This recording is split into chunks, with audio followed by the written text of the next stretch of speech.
ማውራት ሰዓት ራሱ መቤቴን እያለቀሰች ነው የምታወራኝ። የነበርኩ ማንንም አልነበረም የሚያግዘኝ።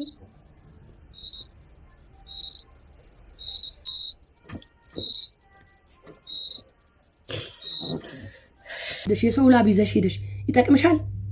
ምትሰሪበት ምትጠቀሚበት ይመስልሻል? እነዚህ አረብ ሀገር ለፍተው ደክመው ሽንት ቤት አጥበው ስንት አሉ በልጆቻቸው ናፍቆት እየተቃጠሉ የሚሰሩ በቤተሰብ ናፍቆት ተቃጥለው የሰው ፊት ገርፏቸው ያመጡት ገንዘብ። እኔ ምላችሁ እኛ የአረብ ሀገር ሴቶች ግን ለምንድን ነው ሰው የምናምነው? ግን እግዚአብሔር ለምንድን ነው ሰውን ያለ አግባብ የምናምነው? ምንድን ቢነካን ነው? ምን አይነት ነፋስ ቢነፍስብን ነው? ግን ትላንትና ፋሲካ ቪዲዮ ሰርታለች። የተፈጠረባትን ነገር ሰምታችኋል ብዬ አስባለሁ። ሰውን ማመን ምን ያህል ዋጋ እንደሚያስከፍል፣ ሰውን ማመን ምን ያህል ችግሮች እንደሚያመጣብን የማይገባን ለምንድን ነው? በጣም የሚገርመው ነገር እግዚአብሔር ዛሬ ችግሮች ይደርሱብንና ቆይ እኔማ ካሁን በኋላ እንደዚህ ሆናለሁ እንልና ነገ ግን ዞረን እዛው ላይ ነን። ምንድነው ችግራችን? እኔ እግዚአብሔርን የኔን ባህሪ ስለሆነ ነው። እኔ በጣም ብዙ ነገር ይደርሱብኝና ካሁን በኋላ እኔ ሰው አላምንም፣ ካሁን በኋላ ሰው እንደዚህ ምናምን እላለሁ። ቆይ ለማንኛውም ሻይ ላምጣ አንዴ። ቆይ ቁርሴን እኮ እየበላሁ እኮ ነው።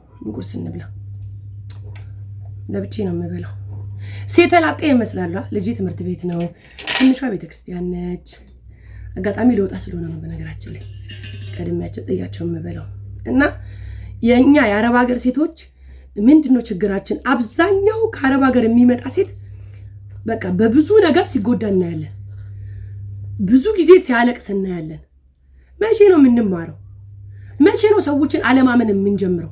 ከራሴ ጀምሮ እግዚአብሔር ነው የምላችሁ። ፋሲዬ እኔ ውድ በተፈጠረብሽ ነገር በጣም አዝኛለሁ። እግዚአብሔር ነው የምልሽ።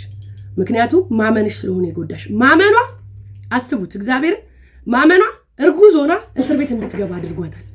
ማመኗ ወልዳ ቁጭ ብላ እንድታለቅስ አድርጓታል። ግን አሁንም አትማርም። በእርግጠኝነት የምነግራችሁ ነገር ነገም ዞራ ሰው ማመኗን አትተው። አንቺ ቀመርዬ የተባልሽ ሴትዮ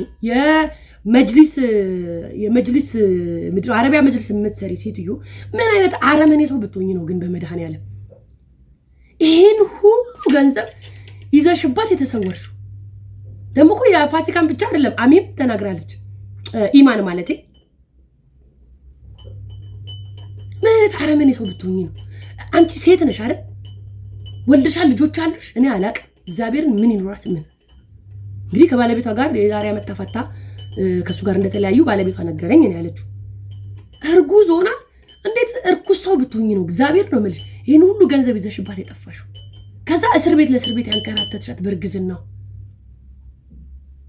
በስመ አብ ወመንፈስ ቅዱስ።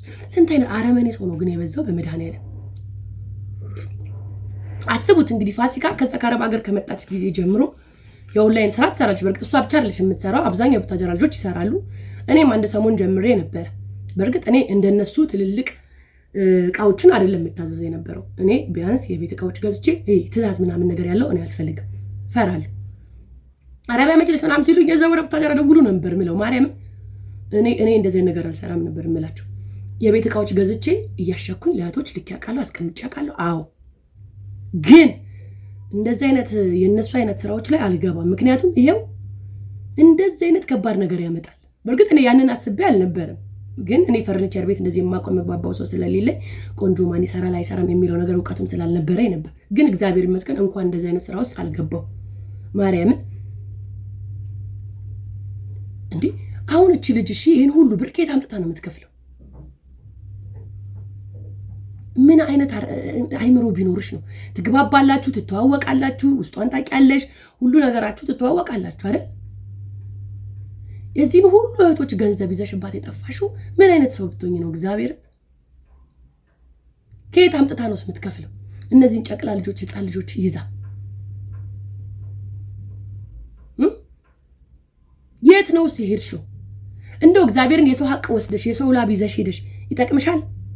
ምትሰሪበት ምትጠቀሚበት ይመስልሻል? እነዚህ አረብ ሀገር ለፍተው ደክመው ሽንት ቤት አጥበው ስንት አሉ በልጆቻቸው ናፍቆት እየተቃጠሉ የሚሰሩ በቤተሰብ ናፍቆት ተቃጥለው የሰው ፊት ገርፏቸው ያመጡት ገንዘብ አንቺ ይዘሽ ስትጸፊ ትንሽ አይከብድሽም? ረበስ ማውል ሬሰው ጭካኔ ወስቷል እግዚአብሔር።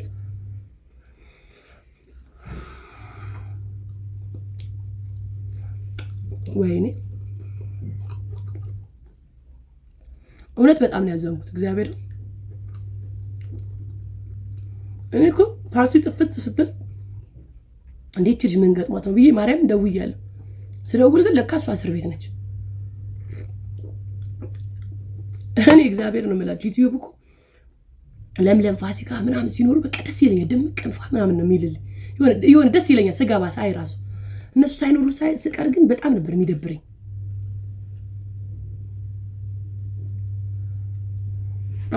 ስልክ ተደወለ። ይቅርታ ወዶች ስልክ ተደውሎልኝ ነውና በጣም ነው ያሳዘነችኝ ፋሲ። የዩቲዩብ ድምቀቶቻችን ናቸውና ያወራቸው የነበረው ነገር ራሱ አስጠፉኝ ስልክ ሲደውሉብኝ ማለት ነው። ለማንኛውም ግን የኔ ውዶች ፋሲን አይዞሽ ልንላት ይገባል፣ ከጎኗ ልንሆን ይገባል። አብሶ አጠገቧ አካባቢዋ ያላችሁ ጓደኞቿ ከፋሲካ ጎን ሆኑላት፣ ሂዱላት፣ ይዋት፣ አይዞሽ በሏት። ምክንያቱም አራስ ቤት ሆናችሁ እንግዲህ እስር ቤት ውስጥ አስቡት፣ እርጉዝ ሆና 1 ወር ምናምን ማሳለፍ እንዴት ከባድ እንደሆነ እናውቃለን እናቶች አይደል? ቤት ውስጥ ሆነው እንኳን እየተንከባከቡን እንኳን ቤት ውስጥ እህት ወንድሞቻችን እንኳን ባሎቻችን እየተንከባከቡን እንኳን ባሎቻችን አልኩ ባሎቻችን የሁላችን የግለግል ባል ማለት ነው እየተንከባከቡን እንኳን ከባድ ነው የሚሆንብን አይደለም እስር ቤት። እና እስር ቤት ያሳለፈችውን ስቃይ እናስብላት። አሁን ወልዳም ደግሞ አራስ ቤት ሆና ማልቀስ የለባትም። እስር ቤት ያሳለፈችው ስቃይ ይበቃታል ብዬ ነው የማስበውና ፋሲዬ ነው ወድ አይዞሽ። ሁላችንም በነገራችን ላይ ሁላችንም የየራሳችን የህይወት ፈተናዎች አሉብን። ምናልባት እኔን ካየሽኝ ፋሲ እኔ እንግዲህ ታውቂያለሽ የኔ ህመም መቼ እንደጀመረ። እኔ በህመም ነው እየተፈተንኩ ያለሁት አይደል? ጤና በማጣት እኔ ጤናዬን በማጣቴ ነው የተፈተንኩት። ያንቺ ደግሞ ፈተና ይሄ ነው ሊሆን የሚችለው። ስለዚህ ይሄን ጊዜ ታልፊዋለሽ የኔ ወድ አይዞሽ። እሺ ማዬ ለልጆችሽ መኖር አለብሽ። አራስ ቤት ላይ ሆናችሁ አይደለም እንደዚህ አይነት ሸክም ኖሮባችሁ ይቅርና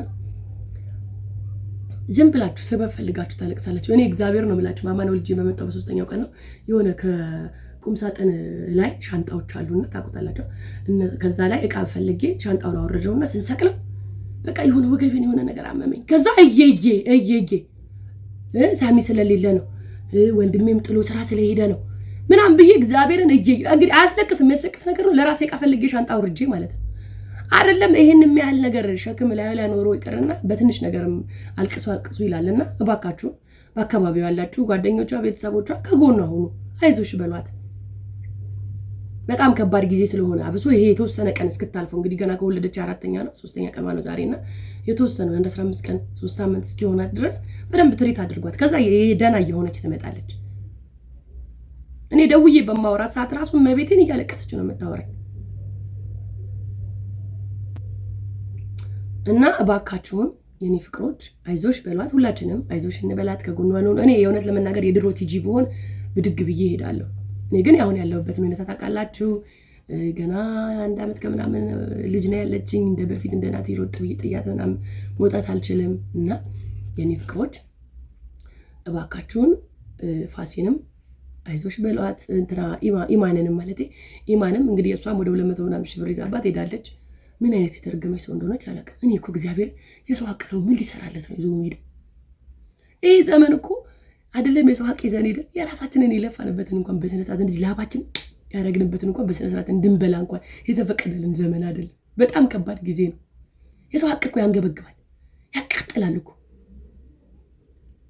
በዛ ላይ በእንደዛ ሁኔታ ለፍተው ያመጡ ሰዎችን ገንዘብ መብላት።